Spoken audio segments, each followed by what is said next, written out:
Estamos de regresos para este cierre de edición. Voy a presentar a la mesa. Carmela Bárbaro, bienvenida. Gracias, arrancamos la semana del martes acá con cierre de edición. Bueno, se puede. Les anticipaba recién que Jorge Alemán nos acompaña hoy. Gracias por estar acá, Gracias Jorge. a ustedes, es un gusto. Lo vamos a escuchar hablando de los temas que tenemos en esta noche y por supuesto Osvaldo Quiroga. ¿Cómo le va? ¿Cómo va? Bienvenido. Bien, bien. Bueno, uno de los temas más importantes y que más ruido está haciendo por estas últimas horas es el que tiene que ver con la inseguridad. No es raro que este tema se meta en la campaña y que escuchemos lamentablemente cosas terribles como las que hemos escuchado durante la jornada. El informe y nos quedamos hablando de este tema.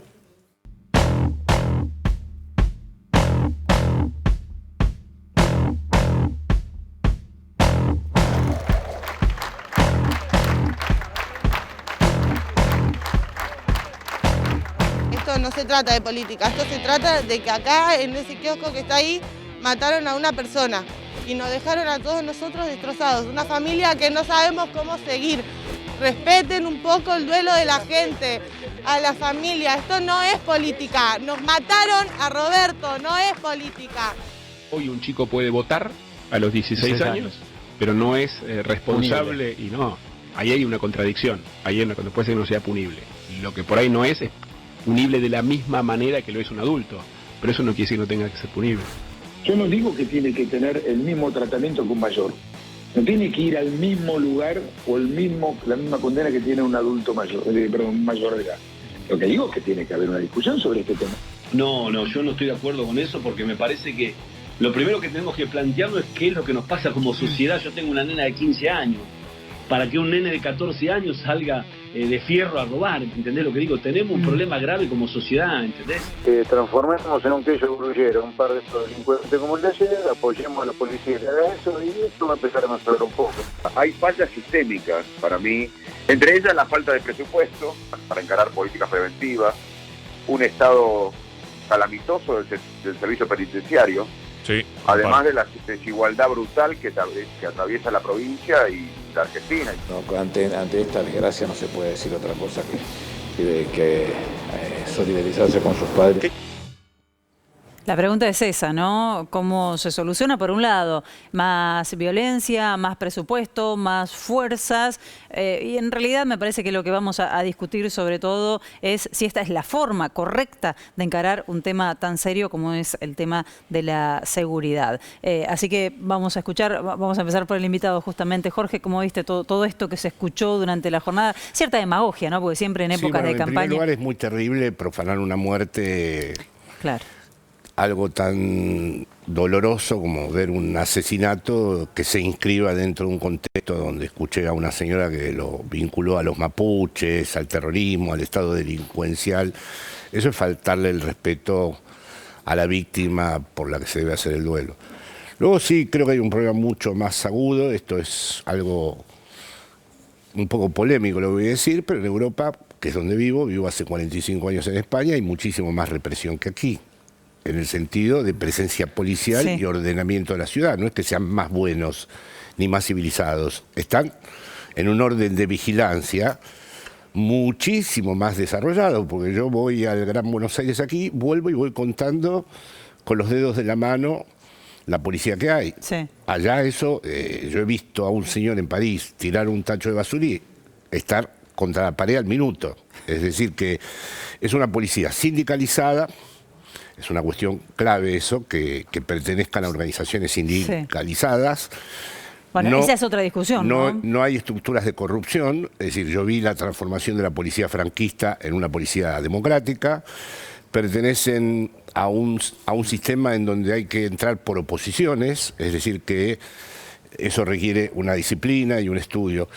En definitiva, requiere eliminar desigualdad, porque finalmente todo esto solo se consigue en una sociedad donde la distribución del ingreso y de la riqueza tiene otra lógica. Claro. Acá arrastramos la policía de la dictadura, arrastramos los problemas estructurales de la corrupción.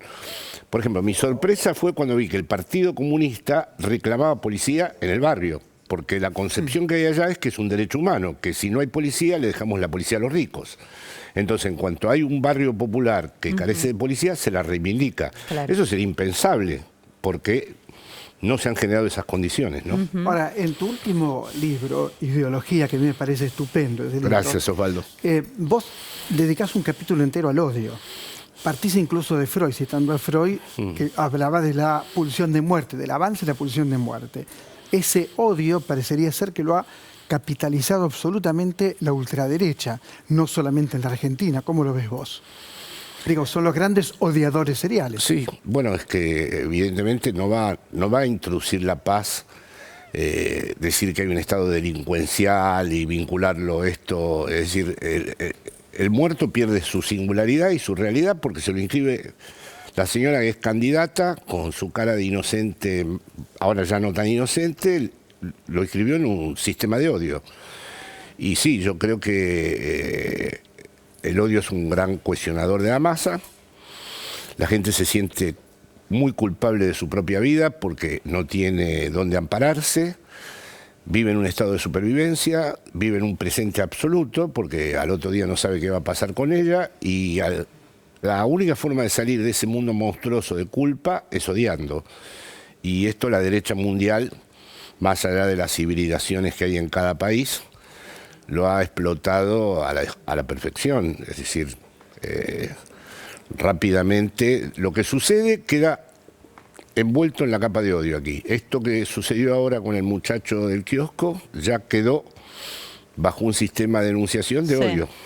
Sí, igual yo creo que tendríamos que aprovechar la oportunidad justamente no para plegarnos a propuestas que ya sabemos que no funcionan, sino para pensar un poco, digo. A nuestra sociedad ya le pasó tener, no este, sino varios casos emblemáticos. Yo pensaba en el caso Bloomberg en su momento. Digo, no es la primera vez que una víctima conmueve particularmente. No importa las características, todas las víctimas tienen el mismo valor, todas tienen familia, todas son un golpe para una sociedad, pero hay algunos casos que por algún motivo resuenan más. Puede ser que este sea por la campaña, no lo sé, pero lo cierto es que la verdad era un laburante y esto sucedió de verdad y es una víctima de nuestra sociedad. Nos tiene que obligar a pensar un poquito por encima.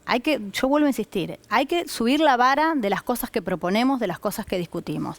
En nuestro país volver a discutir la edad de imputabilidad, como si esto realmente fuera una solución. Como cuando bien hablamos, de bueno, ¿quiénes componen la policía? ¿Cuánto gana un policía? ¿A qué cárceles van a parar? ¿Es realmente la política la que libera a las personas que cometen delitos o tenemos de vuelta un conflicto con la justicia? Me parece que hay que empezar a enumerar y a ponerle nombre a todo el resto de las cosas, porque si no, nosotros mismos debatimos un eslogan de campaña que es muy sencillo. Bueno, metamos presos a los menores que delinquen y eso no resuelve nada. Igual hay una ignorancia ahí en lo que dice Larreta. A los 16 años es punible. Lo que ocurre es que va a un instituto de menores y posteriormente va a cuando cumple 18 años a un instituto para mayores. Es punible. Hoy, ayer, escuchamos varios ejes sobre los que se vuelve y muchos sin fundamentos, ¿no? Se empezó a hablar de miles de presos que fueron liberados y entonces las calles. Este caso en particular, el protagonista que está acusado en la justicia, que está detenido, había cumplido una condena. No es que fue liberado, cumplió su condena y vuelve a delinquir. Pero además, digo, el tema de los fundamentos, Rodríguez Larreta hablando y pidiendo la baja en la edad de imputabilidad o hablando de los pibes de 16, 17 años. Es interesante ver qué dicen las estadísticas, justamente para valorar. Recordaremos que durante el gobierno de Mauricio Macri se propuso una ley que las organizaciones que trabajan con niños, niñas, adolescentes, con derechos humanos, bueno, salieron a oponerse con datos. Bueno, yo le preguntaba a Alejandro Ocio de Asociación Pensamiento Penal y él me decía, mira, ¿qué dicen los índices de adolescentes en edad punible, esto es 16, 17 años, los delitos a nivel nacional representan el 3 o 4%, 3 o 4%. De menos de 16 años, el 1%. Ahora estos números se incrementan un poquito más cuando vemos lo que ocurre en Cava y cuando vemos lo que ocurre en ambas. Es decir, no podemos pedir una ley para todo el país cuando estamos hablando de un problema que está bastante concentrado en un lugar. Los números son un poco mayor en esas zonas.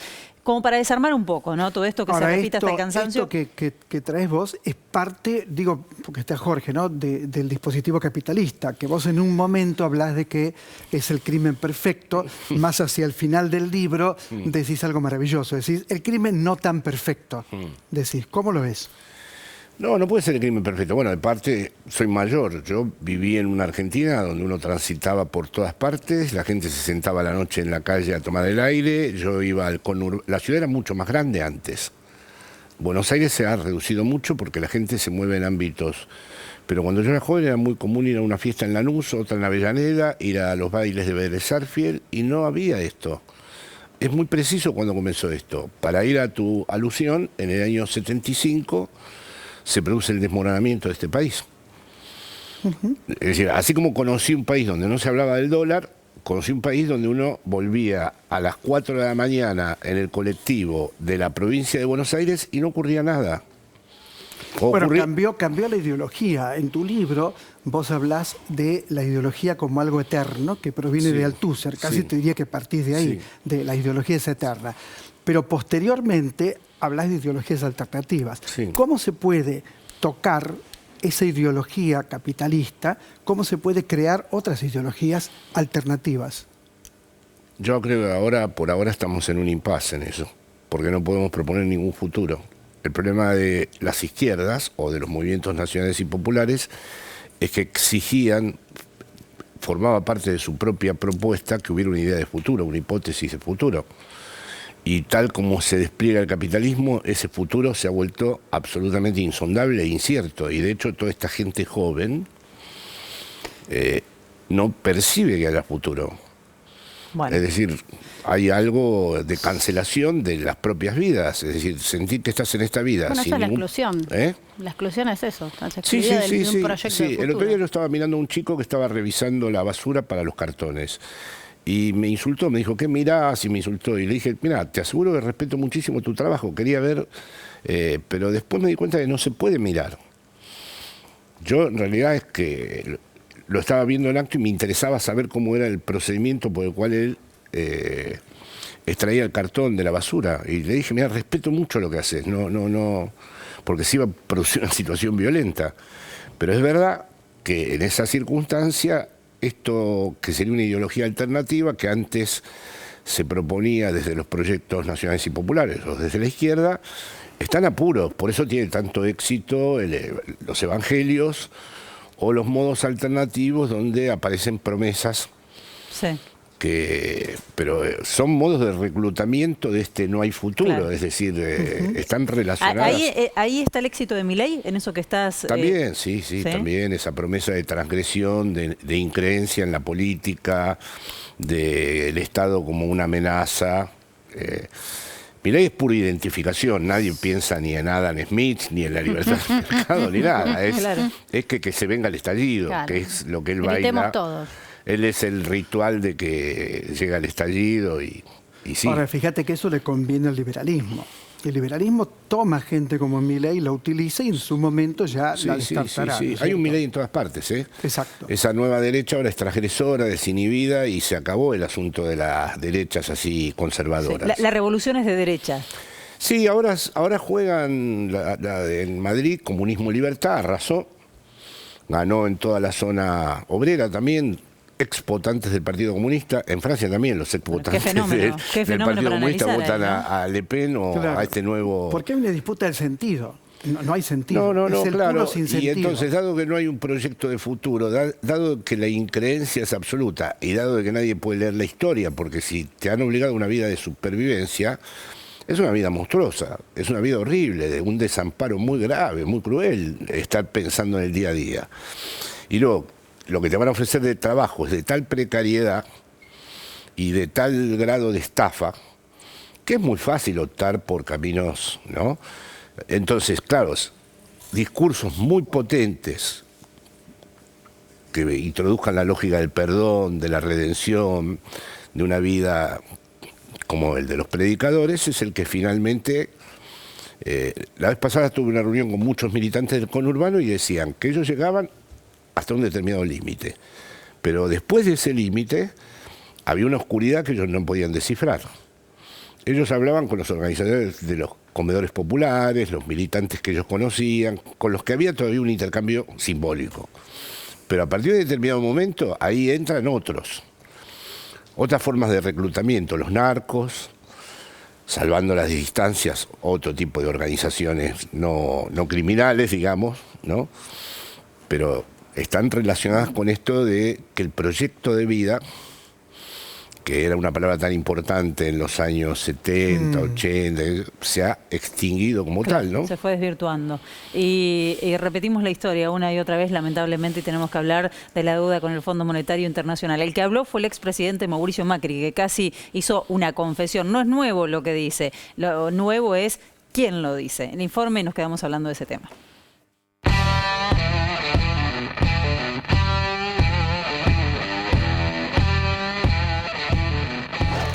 La plata del fondo, que es la plata de los demás países, la usamos para pagar a los bancos comerciales que vencían y que se querían ir. ¿Por qué se querían ir? Porque tenían miedo que vuelva el kirchnerismo. Lo denominamos como un sincericidio, alguien que al sincerarse deja bien de manifiesto y expuesto qué fue el proyecto económico de ellos, ¿no? De Macri y de todos los que lo defendieron. Tomar deuda para seguir obviamente financiando la fuga. No sé si hay otra definición más clara del modelo de endeudamiento y fuga de capitales.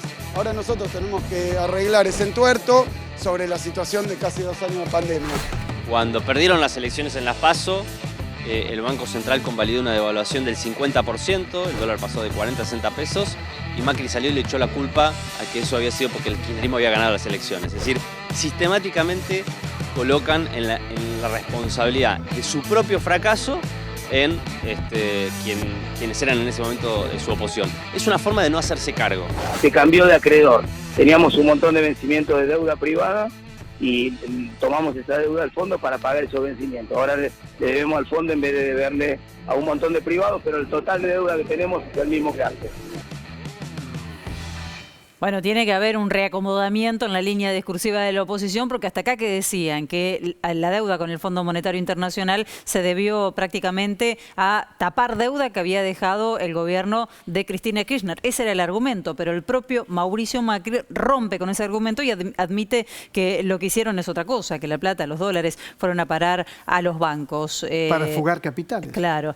¿Cómo impacta un Mauricio Macri tan desaforado, porque está desaforado en la campaña? Algún día dirán te vamos a matar y tampoco va a pasar nada. Algún día alguien dirá, en esta lógica, pero están diciendo, algún día es como en el juego del calamar, no valoro la serie, no quiero entrar en la polémica si la serie es buena o es mala, ¿no? Pero el momento más interesante de esa serie es, ahí se mata, ¿no? En juegos de niños, se captura gente endeudada, que no tiene futuro, que está destruida, y se les ofrece irse. Ese es el momento verdadero de la serie. Se les ofrece y dice, vuelven. Sí. O sea que dicen, te mato e igual volvés. Entonces van captando estas series ciertos estados de ánimo de época. Sí. Es decir, algún día el señor dirá, en realidad hicimos para destruir a la población.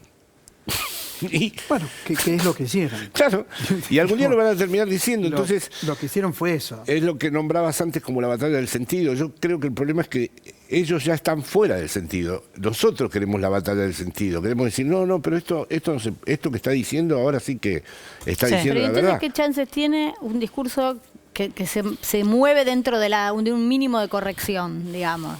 Digo, ¿cómo se enfrenta? ¿Cómo se hace? No, aquí como no suceda algo subterráneo en la gente que nosotros ahora no vislumbramos, y eso es lo que antes Osvaldo evocaba, siempre está la posibilidad, o sea, hasta antes del cristianismo necesitamos un Mesías.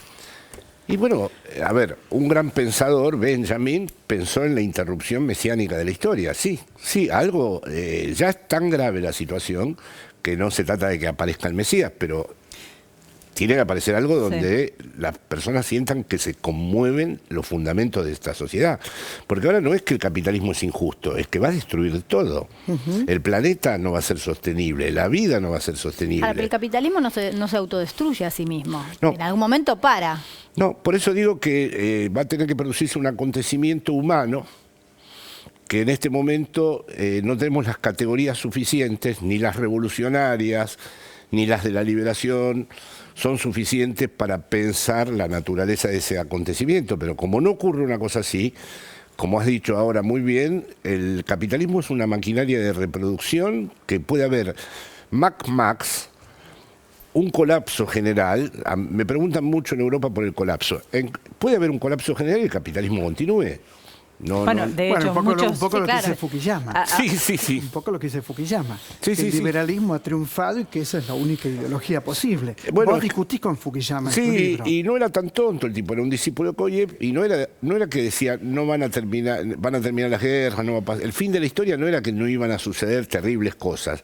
Pero lo que decía este señor, discípulo de Koyev, era, sucediera lo que sucediera, el capitalismo iba a continuar. Ahora, Jorge, digo, porque pareciera que no hay nada por hacer. Claro, digamos, yo soy un optimista trascendental. Por lo tanto, me permito estas cosas porque soy un optimista trascendental. No necesito pruebas empíricas. Tengo una fe inconmovible. Vine a votar al frente de todos. Voy a votar a mi querido Leandro Santoro.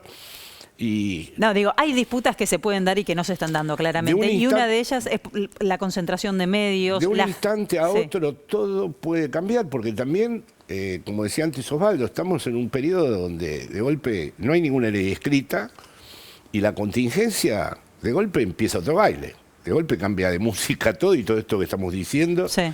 Pero por ahora, tendencialmente en el mundo, se va viendo que la palabra, el sentido, la verdad, el amor, la experiencia poética, la experiencia estética, la experiencia del arte, la existencia, todo lo que fue nuestro mundo, se deshilacha. Sí. Si de allí toma forma algo... No el arte no. El arte de la batalla.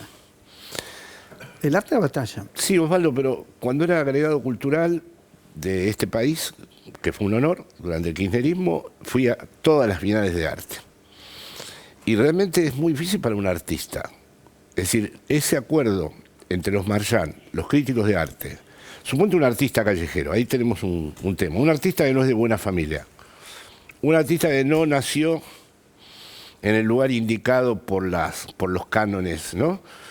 Y tiene un gran talento. Cuesta, tiene que tener mucha suerte, tiene que tener una enorme fortuna. He visto a muchísimos artistas, poetas, actores, actrices.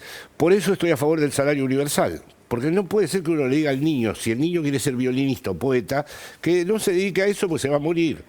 Es decir, así que en esto coincido con Francisco, con Piketty, con la izquierda y con los que defienden en todas partes un ingreso universal básico, porque es mentira que el mercado va a poder reabsorber el trabajo. Eso es impensable. Al mercado no le importa nada. Es una idea que quedó cada vez más lejana, me parece, ¿no? Digo, hay cosas que uno tiene la sensación que si no ocurrieron durante la peor etapa de la pandemia ya no van a ocurrir. Hablemos de la redistribución, hablemos del ingreso. Todos al principio mostraron buenas intenciones con la pandemia. Recibieron la gran señal del castigo y dijeron, bueno, vamos a hacer un ejercicio de arrepentimiento y vamos a ser buenos. El hecho de la no liberación de las patentes de las vacunas me parece que es el hecho que marca más claramente hasta dónde llega el capitalismo y el ordenamiento mundial, donde dominan los capitales más que los países inclusive. Y fíjate, esto que decís es muy importante, no lo dijo la izquierda, lo dijo el Papa y lo dijo Biden. Y no ocurrió nada. Claro. Ya están disputando la pastilla nueva los dos laboratorios que tienen pensado $700 el tratamiento y van a hacer la salvedad de con Asia y con África estudiar una forma donde, porque claro, se avecina el caos. Claro. Ahora vamos a volver sobre la pandemia, nos vas a contar cómo se vivió en Europa, vamos a intercambiar allí miradas, pero vamos a cerrar con esto de la campaña, estamos en los últimos días. Vamos a recordar los datos que nos traía Nazarena Lomagno hace un ratito a la mesa, que tiene que ver con la economía y con dos sectores en los que se esperaba justamente esa reactivación que a nivel interanual se viene dando, industria y construcción. Si querés podemos comenzar por cuál fue la variación de la industria, de la actividad industrial durante el mes de septiembre. Ahí lo vemos, bueno, un 1,1% menos, ¿sí? A comparación mensual, intermensual, es decir, a comparación de agosto, pero sí se ve un crecimiento interanual del 10,1%. Ya sabemos que tanto la industria como la construcción son dos sectores que vienen liderando esto que denominamos de manera tan heterogénea igual el crecimiento económico, ¿sí? Ambos sectores y querés ahora podemos comenzar a ver qué es lo que sucede con la construcción. Ya superaron los niveles previos a la pandemia, previos a febrero 2020, con la incorporación de trabajadores en consecuencia, ¿no? ¿Y qué pasa con la construcción? Fíjate, septiembre también ha bajado un 2,2% durante ese mes, justamente a comparación de agosto, pero sí marcó un crecimiento del 12,4% a nivel interanual. Ambos sectores detectando ya casi un año de crecimiento en alza. Bueno, muy bien, los números de la economía y en este caso hubo una apuesta fuerte del gobierno para el rubro de la construcción, para la industria también, entonces a nivel interanual se viene viendo esto. Obviamente después de la pandemia los números tienen que empezar a subir, pero ya superan lo que teníamos en la prepandemia. ¿Hay alguna cuestión en la comunicación? A eso iba a apuntar hoy, Jorge. Estamos en campaña y da la sensación que el oficialismo no pudo capitalizar mucho. Ha tenido errores, pero ha tenido muchos aciertos también. El manejo de la pandemia ha sido uno, la vacuna ha sido otra. En este momento le decía antes Osvaldo, Dinamarca está colapsada sanitariamente. Alemania no tiene ni siquiera notificado a quienes vacunó, está en un desastre total. Inglaterra probó la teoría del rebaño, le dio una sola dosis y ahora hay un desastre completo. España lo hizo bien, es una paradoja de este nuevo mundo porque los países racionales son los que se están destruyendo y la España del sur, que no era precisamente muy racional, por lo menos históricamente, ahora tuvo muy buen... como Argentina. Argentina es ejemplar, porque mis amigos infectólogos me dijeron, mira, prepárate, Jorge, para que Argentina sea un desastre, los que conocían la realidad sanitaria de aquí. Y lo que sucedió aquí fue realmente ejemplar. No se tradujo políticamente. Fue muy ingrato ese aspecto, porque la verdad que se hizo un esfuerzo mayor. Tenemos todavía campañas antivacunas. Yo la verdad no creía que iba a haber, después de todo lo ocurrido, una campaña, por ejemplo, en contra de la vacunación de los niños y sin embargo... Bueno, y tenemos el único caso que ni la ultraderecha allá fue capaz de imputarle al gobierno a los muertos de la pandemia. Eso no lo hizo, esa práctica negacionista que hicieron, de enamorados de la cuarentena mayor del mundo. Es decir, ha sido terrible eso, Jorge, ¿qué pensás que puede pasar después del domingo? A mí me da miedo. Me da miedo como hombre mayor ya del 76. Sé lo que son capaces de hacer. Han matado a muchísima gente en los años que pudieron hacerlo. No solo en los gloriosos 70 ni los 30.000 desaparecidos. Vienen matando gente... bien matando disidentes en este país desde que yo era un niño. Es decir, ellos no han puesto nunca un muerto, ellos se han encargado de matar y de mandar a matar. O sea que yo el 23 con ellos me resulta muy, muy doloroso imaginarlo, y lo que temo es que esa incardinación, esa dialéctica desgarrada entre el kirchnerismo y un frente electoral, parecido a España, es una coalición también. Aquí fue muy complicada, hay fisuras internas, la derecha las ha captado, las explota, y entonces tengo también miedo, no solo por el enemigo o el adversario, para ser más atinado, sino porque nuestra propia estructura interna padezca un proceso de erosión importante. ¿Pero vos crees realmente que son tan definitivas estas elecciones como para determinar el 23? No, definitivo, es como dije antes, la verdad es que yo veo tendencias, ¿no? Es decir, me ha dolido que, por ejemplo, yo pensaba que el Frente de Todos iba a tener un poco más de mesura en sus pasiones internas, ¿no? Independientemente de quién tenga razón, quién no, ¿no? Me ha dolido ver un 17 de octubre poshistórico, no un 17 de octubre, es decir, tantos deseos que había aquí de salir a la calle, y ese 17 de octubre, a mi juicio, fue fallido. Entonces eso me ha provocado una gran impresión, y sobre todo, como he hablado con todo el espectro militante y del gobierno, y he escuchado todas las críticas y todo eso, también he tenido una experiencia en España con Podemos, que se autodestruyó, porque Podemos no es que lo destruyó el enemigo, las pasiones internas, es decir, lo que decía Freud, las diferencias narcisistas son a veces más graves que las luchas por el poder, porque yo soy capaz de destruirme a mí mismo para destruirte en el narcisismo, es lo que hablaba con Ahora, ¿es solo una Osvaldo. cuestión narcisista o hay diferentes lecturas, diferentes diagnósticos, digamos? Es una muy buena cuestión esa. Yo creo que hay diferentes lecturas y diagnósticos, pero no tan graves, porque cuando he indagado, vamos a tomar un tema paradigmático que salió aquí, no quiere pagar al fondo alguna de las... No. Esa idea no está, esa idea dice el PO, no pagamos al fondo. La idea interna es primero asomarse a todos los pliegos de la negociación.